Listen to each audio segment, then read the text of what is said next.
Hepimizin hayatında bence bazı önemli sorular var. Bizim hayatlarımızı iyileştiren, geliştiren, bizim fark etmemizi sağlayan,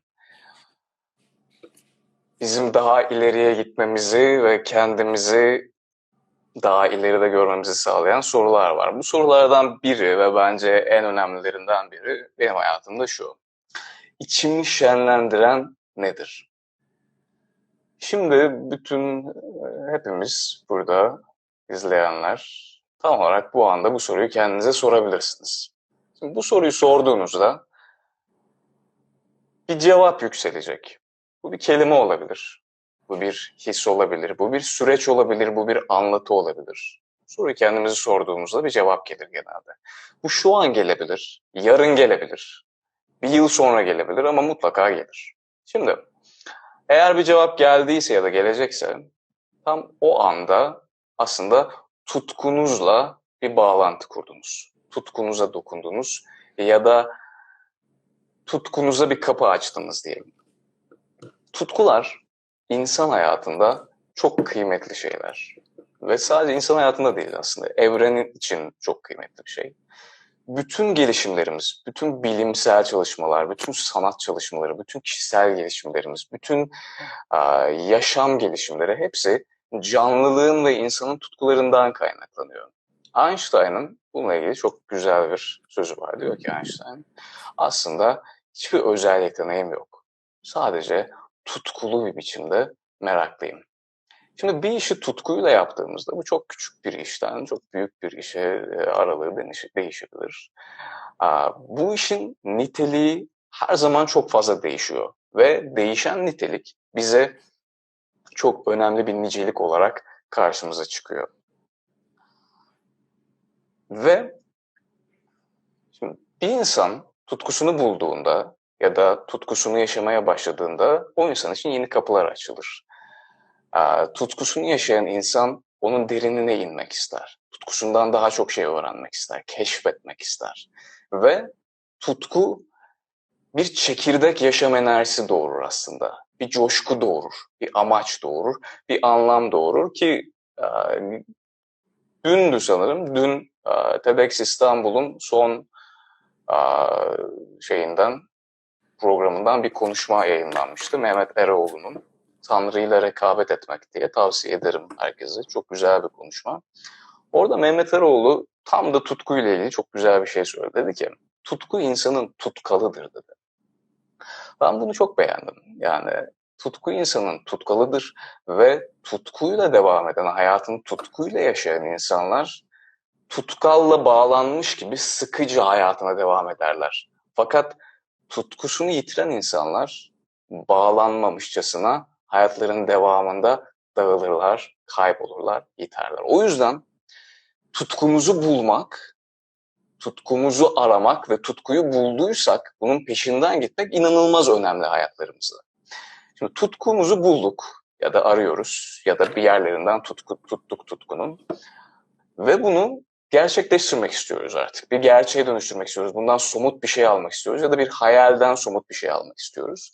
Burada bence iki tane parametre çıkıyor insan hayatında. Bunlardan birincisi ne? Motivasyon. İkincisi ne? Zamanı kullanmak ve zaman. Şimdi motivasyonla başlayalım. Bence canlı olmak motive olmaktır. Canlılığa baktığımız zaman canlılık her zaman yaşamsal faaliyetlerini devam ettirmek için, hayatta kalmak için, üremek için, beslenmek için, avlanmak için hep çok motive. Yani bizim başka parametrelerimiz, değişkenlerimiz devreye giriyor. Bunlardan birincisi bence zihinsel yapımız, korkularımız, ölüm bilincimiz olabilir. Bir şeyler içimizdeki o canlılığın verdiği çekirdek motivasyonu kırıyor bence. Onu gölgeliyor. Aslında içimizde her zaman orada olan, sadece canlı olmamızdan kaynaklanan bir motivasyon var.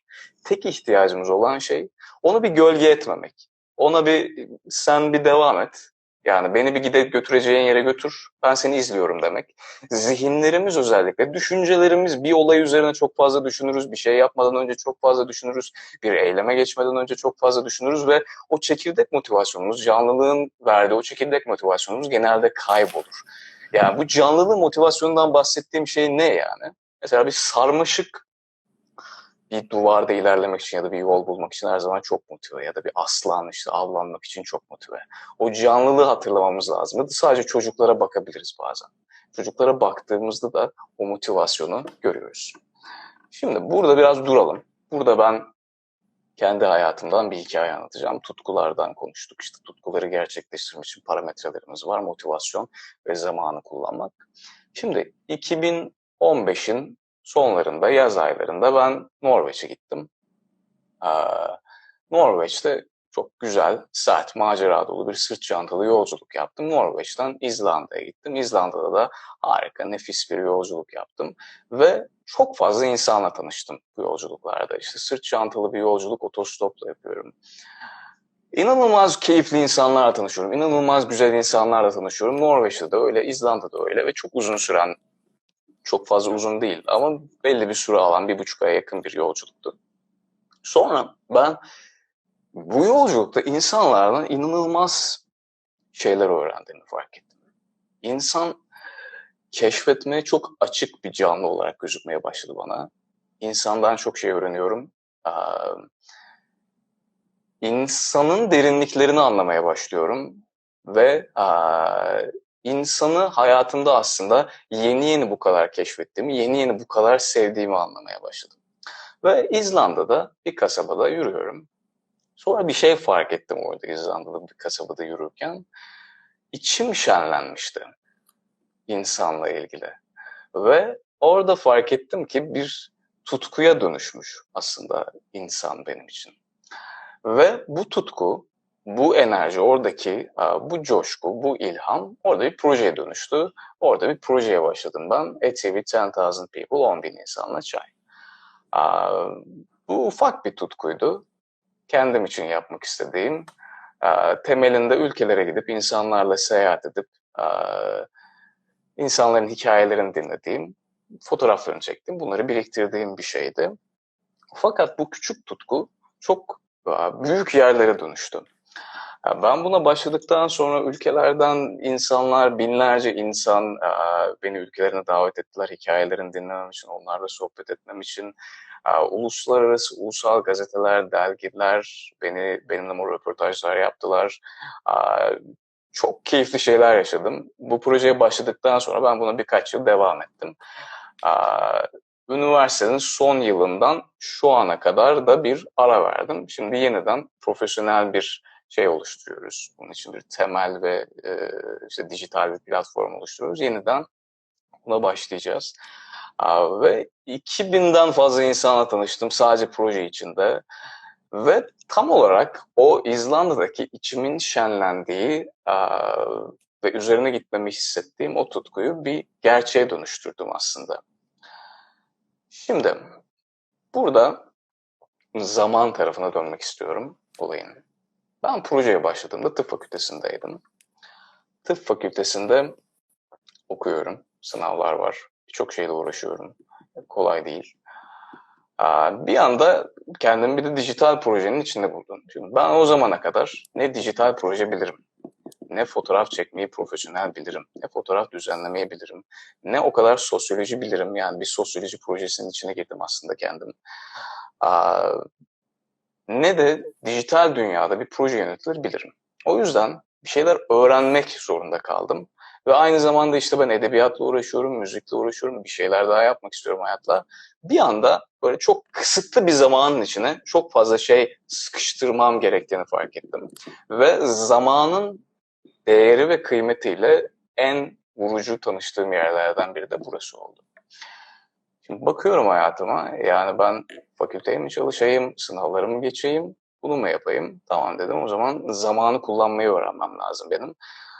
Zamanı nasıl verimli kullanacağım, zamanı nasıl kontrol edeceğim bunu öğrenmem lazım. Ve o dönemden itibaren zamanla ilgili zamanı anlamak ve onu yönetmekle ilgili birçok şey kattım kendime, birçok farkındalığım gelişti. Bence şimdi iki parametre var burada bu anlattığım proje, tıp fakültesi vesairede. Bir, zamanı kontrol etmek, verimli kullanmak. İki, yeni bir şey öğrenmek istiyorum. Yeni bir şey öğrendiğim zaman ne kadar zamana ihtiyacım var yeni bir şey öğrenmek için? Bir, zamanı kontrol etmeye gelelim. Şimdi bence zamanı kontrol etmenin ve zamanı yönetmenin en önemli noktası odaklanmak. Odaklanmak insanın oldukça yitirdiği fakat çok fazla ihtiyacı olan bir şey. Bugün dünyada insanların odağı neredeyse tamamen yitmiş durumda. Bir şeylere çok zor odaklanıyoruz, çok kolay odağımızı kaybediyoruz ve odaklanmanın yaptığımız herhangi bir işi, bu akademik olabilir, profesyonel olabilir, mesleki olabilir, sanat olabilir, herhangi bir şey ne kadar iyiye götüreceğinin aslında hiç farkında değiliz ve dünyamızda bir uyaran cenneti zaten. Sosyal medyalar, işte haberlerimiz, her şey artık çok kolay ulaşılabilir durumda. Hepimiz çok kolay dikkatimizi dağıtıyoruz. Ve hayır demeyi öğrenmemiz gerekiyor odaklanmak için. Şimdi burada ben kendi Instagram hesabımda böyle bundan bir ay önce falan odaklanma ile ilgili mütevazi bir araştırma yaptım. Bazı anket soruları hazırladım. Ve insanların gerçekten bu konuda neler düşündüğünü, neler yaşadıklarını anlamak istedim. Sorulardan biri şuydu. Her soruya ortalama 2000 kişi katıldı. Bu çıkan cevaplar 2000 kişinin cevapları. İlk soru şuydu. Ne kadar herhangi bir işe çalışmaya başladığınızda ne kadar odaklanabiliyorsunuz? 30 dakikadan az mı? 30 dakikadan fazla mı? Rahat bir odaklanma süresinden bahsediyoruz. İnsanların %51'i 30 dakikadan az cevabını verdi. Şimdi 30 dakika aslında çok kısa bir süre. Yani inanılmaz kısa bir süre 30 dakika. Ve 2000 kişinin %51'i 30 dakikadan az odaklanabiliyorum dedi. Başka. Dedim ki bir işe başladınız, bir ders çalışıyorsunuz, herhangi bir şey yapıyorsunuz. Sık sık telefona bakma ihtiyacı ya da sosyal medyaya girme ihtiyacı ya da uğraştığınız başka bir şeye bakma ihtiyacını duyuyor musunuz dedim. Yani çalışmaya başladığınızda insanların %62'si dedi ki evet duyuyorum. Ben telefona bakmadan, sosyal medyaya bakmadan duramıyorum. Odağımı sürdüremiyorum dedi. Bir şey daha sordum. Dedim ki bir işiniz var. Şu an elinizde bir iş var. Fakat yapmak istemiyorsunuz. Şu an mı yaparsınız yoksa erteler misiniz? İnsanların %82'si dedi ki ben şu an o işi yapmam, mutlaka ertelerim. Şimdi odaklanamıyoruz anlayacağınız. Odaklanmamız çok kötü ve odaklanma üzerine çalışmamızın bize ne kadar faydalı olacağını da kestirmiyoruz çoğu zaman. Ve böylece giderek azalarak sürüyor bu yani ve şöyle bilgiler var. Mesela bir proje üzerine çalışıyorsunuz, bir kitap okuyorsunuz, ders çalışıyorsunuz ya da herhangi bir şey. Dediniz ki ben bir saniyeliğine sosyal medyaya bakayım, Instagram açayım, YouTube açayım, koronavirüs vaka sayısına bakayım. Bu arada bugünküne bakmayı unuttum, ben de onu hatırladım. Ne olabilir? Yani bir saniye bakayım, ne kaybederim yani? Geri döneceğim. Şimdi beynin nörofizyolojisinde bu olay aslında bir infiale yol açıyor. Siz odaklandınız, çalışıyorsunuz, bir saniyeliğine gittiniz, açtınız sosyal medyayı sonra kapatınız. Beyin aynı odaklanmayı geri kazanmak için tam 23 dakika harcıyor. 23 dakika boyunca siz odağınızı tamamen kaybetmiş oluyorsunuz ve o odak kesmeden önceki odak gücüne ancak 23 dakika sonra ulaşabiliyorsunuz. Bu inanılmaz bir kayıp aslında. Ve bugün her şeyi dolayısıyla çok çabuk tüketmek istiyoruz. Etrafınıza bir baktığınızda çok kolay anlayabilirsiniz. Artık kimse uzun videolar izlemek istemiyor. İşte kitap okumak istemiyor. Kitap dinlemek istiyoruz daha kolay. Uzun video izlemek istemiyoruz. Kısa videolarda her şeyi öğrenmek istiyoruz. Uzun ders dinlemek istemiyoruz. Hap bilgi istiyoruz. Yani insan odaklanmasını kaybettikçe tüketmeye odaklanıyor ve tükettikçe de odağını daha çok kaybediyor. O yüzden tutku ve hayal gerçekleştirmede zamanı kullanmada, zamanımızı verimli kullanmada en önem vereceğimiz ve en dikkat etmemiz gereken şeylerden biri odaklanmak. Ne demin demiştim, odaklanmak için bize ne lazım? Hayır demek lazım. Şimdi burada da bir testten bahsedeyim ben size. Öz denetim, insanın öz denetimi, insan iradesi. 1970 yılında Stanford Üniversitesi'nde Walter Mischel'in bir deneyi var bununla ilgili. Aslında çok ünlü bir deney. Marshmallow testi diye bir deney. Şimdi bu çocuklarla yapılan bir deney. Şöyle oluyor. Araştırmacılar çocukları odalara alıyorlar. Odalarda çocukların önüne bir tane marshmallow koyuyorlar. Marshmallow dediğimiz şeker, hani bilmiyorsunuz.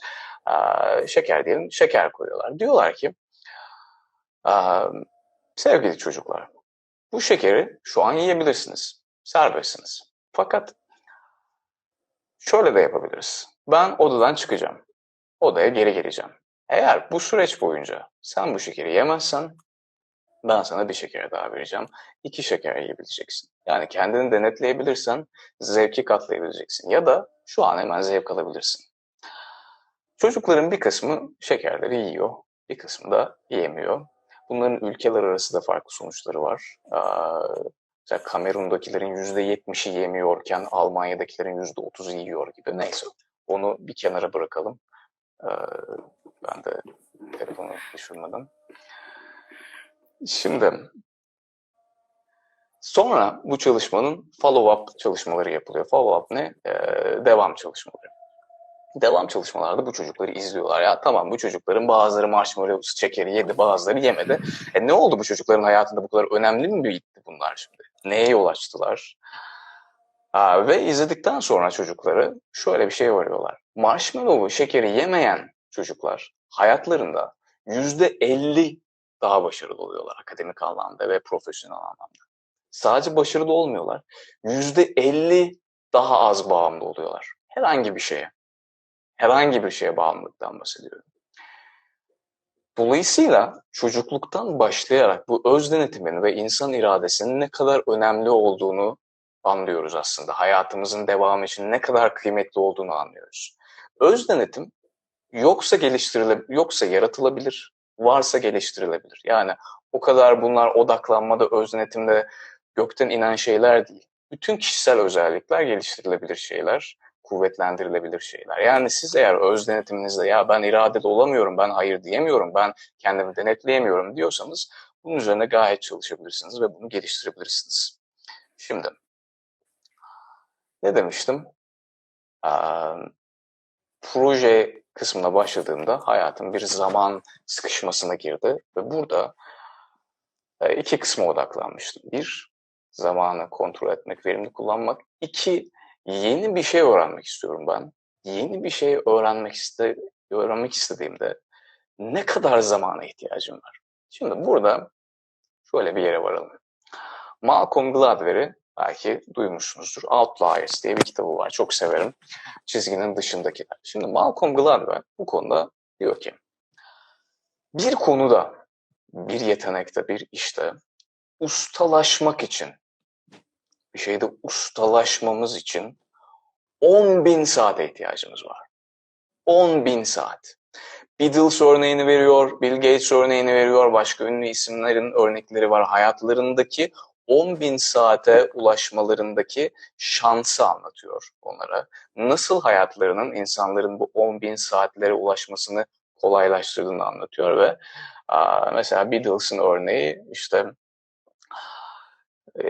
sanırım İngiltere'deydi. İngiltere'de bir barda çalmaya başlıyorlar ve her gün canlı performans yapıyorlar ve inanılmaz saatler boyunca çalıyorlar beraber.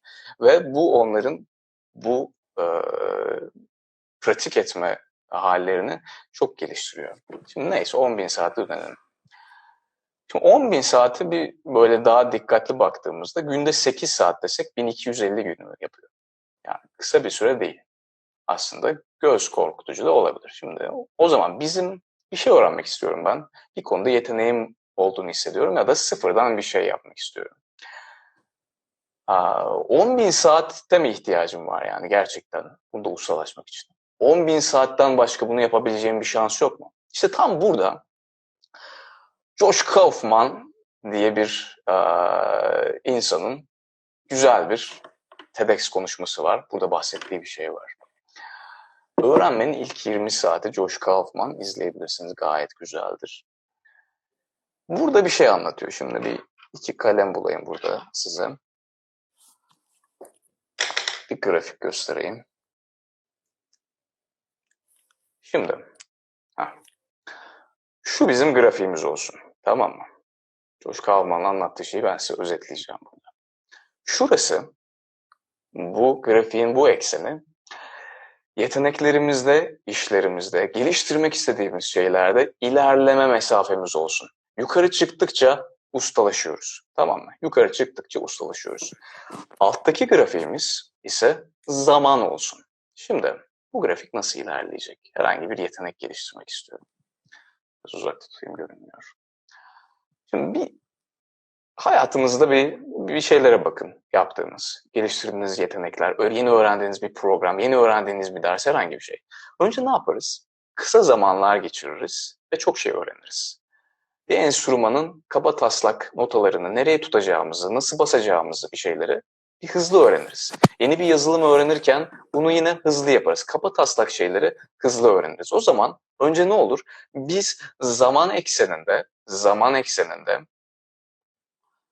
az bir süre gideriz fakat çok bir gelişim gösteririz, değil mi?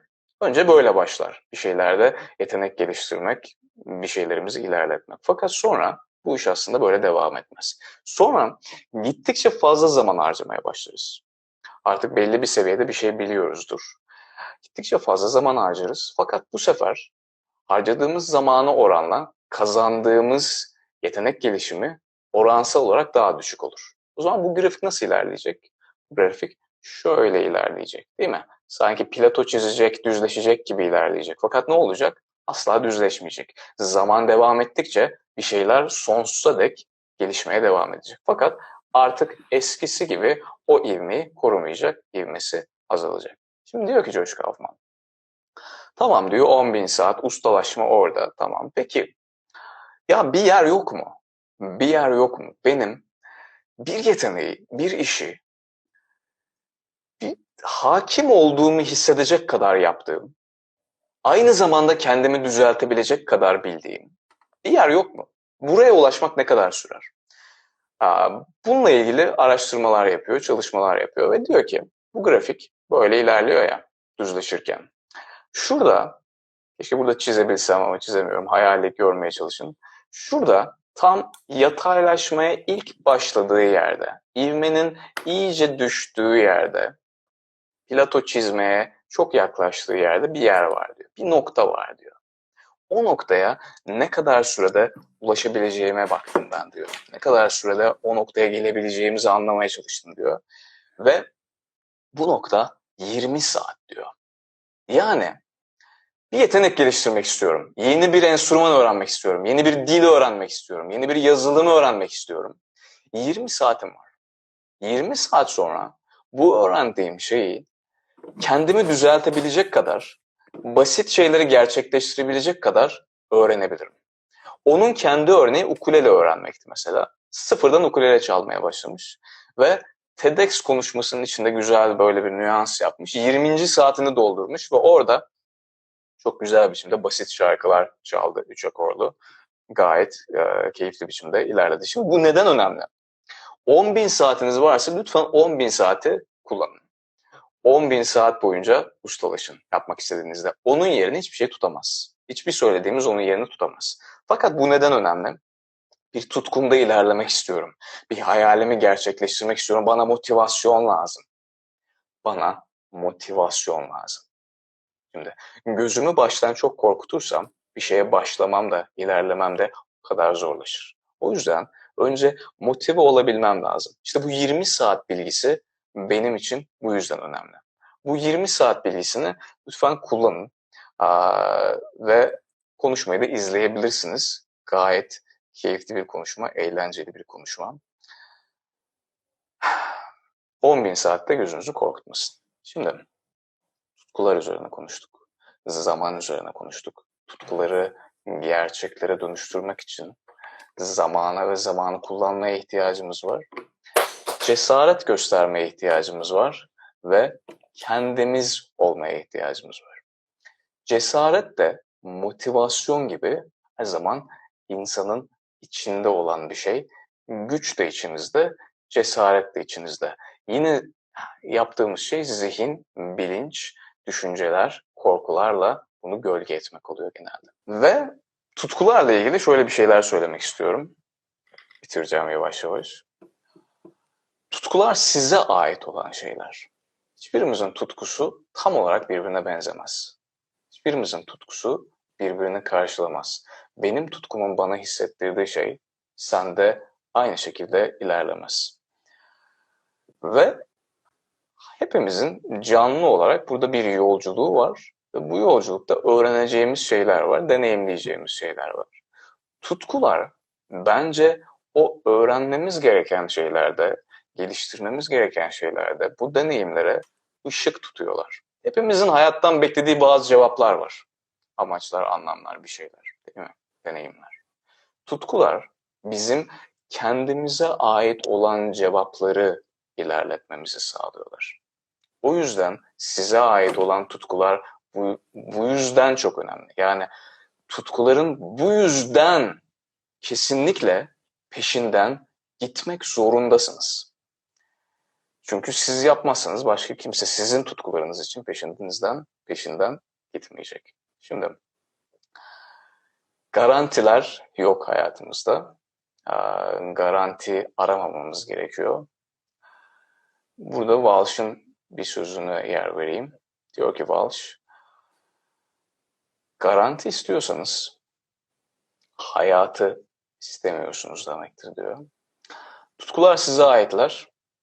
Cesaret, motivasyon, zaman kullanımı hepsi yapabileceğiniz şeyler. Hepsi altından kalkabileceğiniz şeyler. Tutkularınız sizin. Ben onları gidin ve alın diyorum. Çünkü sizin yerinize kimse onları gidip almayacak ve siz almazsanız da onlar öylece o enerjiler itip gitmiş olacaklar. İçinizi ne şenlendiriyorsa lütfen o şenlendirmeyi büyütün ve peşinden gidin.